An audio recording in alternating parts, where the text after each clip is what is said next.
getting jammed on your forehand and how to deal with balls that hit to you and to develop the proper spacing. In a previous video, we talked about spacing when you're moving to the ball and how you want to get next to the ball. But what happens when balls are hit to you or at you? How do you move out of the way so you can get next to the ball? And that's where you want to use the C dance. And that's a letter C, not the sea you swim in, all right? The letter C dance, as you can see here. And what I want you to think of is, this is like a radius of a circle. So let's say that's your contact point here.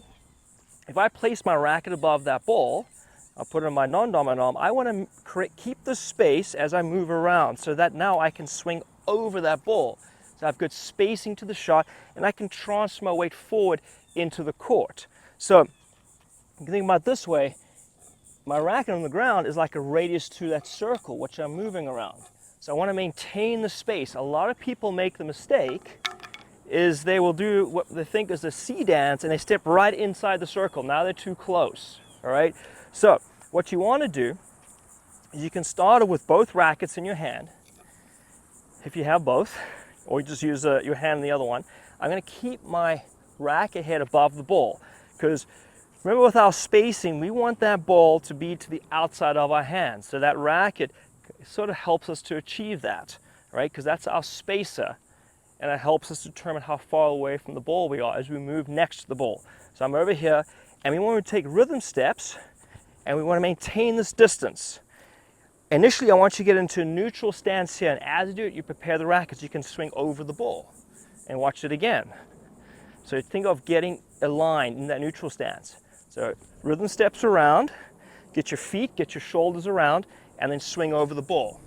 Now something that really helps, this comes from Ian Meyer, a movement specialist, if you rotate your hips this way, pivot your hips, it'll bring you around a lot quicker, right? So watch it again if I turn my hips this way. So I want to move in that direction, all right? So now I'm going to add that. I'm ready. As I do this, I turn the hips, I prepare the hands, I get around this way. Now I can swing over that ball. My weight is now able to transfer forwards and upwards into the court. So you can put one racket away, and then you can do some shadow swings. Balls hit at you, turn the hips, rotate around, step into the court, hit. Now there's no easy way to get back. You simply get back, and you want to do that over and over. Let's take a look at that in slow motion.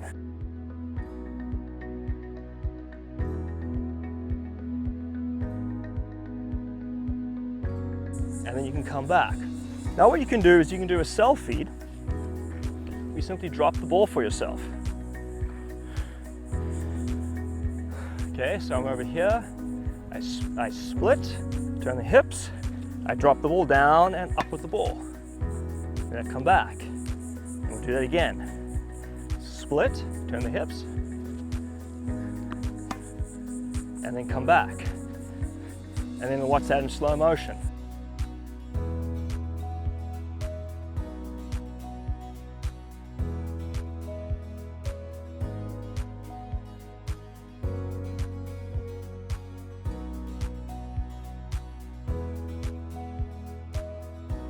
So that's a great way to work on this by yourself.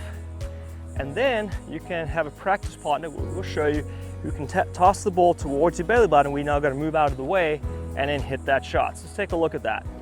All right, so now with a practice partner, first have them just drop the ball for you. They're going to drop the ball over the point that they want the ball to bounce and simply take a big step back so they're out of the way.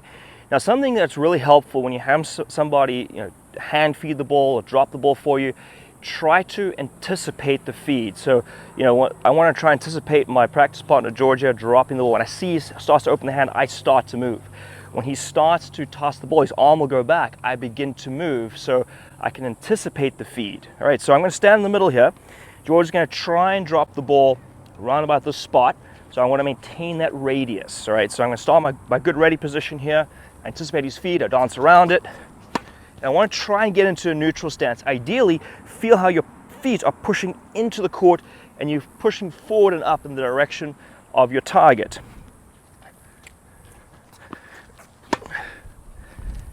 And I'll see another one. I'm going to try and get into the court. There. Now, of course, sometimes you may have the balls coming in, you may have to kind of back up and do the C, but right now we're moving into the court. Now once you can do that, then your practice partner will feed from the backhand half there, George. And he's going to do an underhand feed. Ideally, the ball's going to bounce somewhere in here, and he's going to aim towards my belly button. So it's going to bounce in the direction of my belly button. I'm going to anticipate George's feed. A little deep on that one, that's all right. Now we'll see how my body weight's going forward. If I'm still falling left, I was either late or didn't get around enough. Now remember, you can also use that non-dominant arm to help you with spacing. All right, so those are the progressions that you can work through.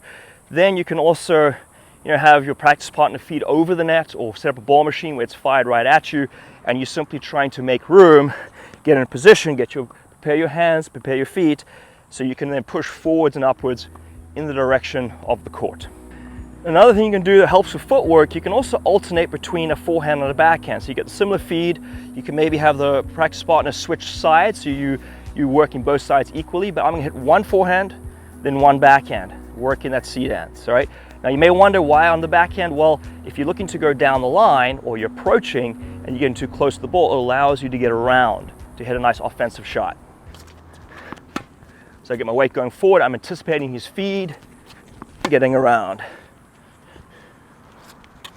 And ideally, you want to be around and grounded by the time the ball bounces. Or beat the ball to the bounce, as we say. And see, one more. Whoopsie. Try again, I was falling over.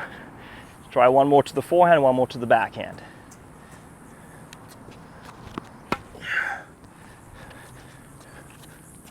All right, so those are the progressions that you can go through to work on your C dance. And it's not only limited to when balls are hit at you, you can also use it when you earn a short ball in a cross-court rally. Instead of running into the shot, you can create space for yourself so you can attack and hurt your opponent by going down the line. It's a great time to use it. You can also use it on an approach shot, because a lot of times people will move up to the approach shot and get too close, so you can use that C dance to create the space so you can hit the approach and then continue forward to the net. So this shot is very versatile.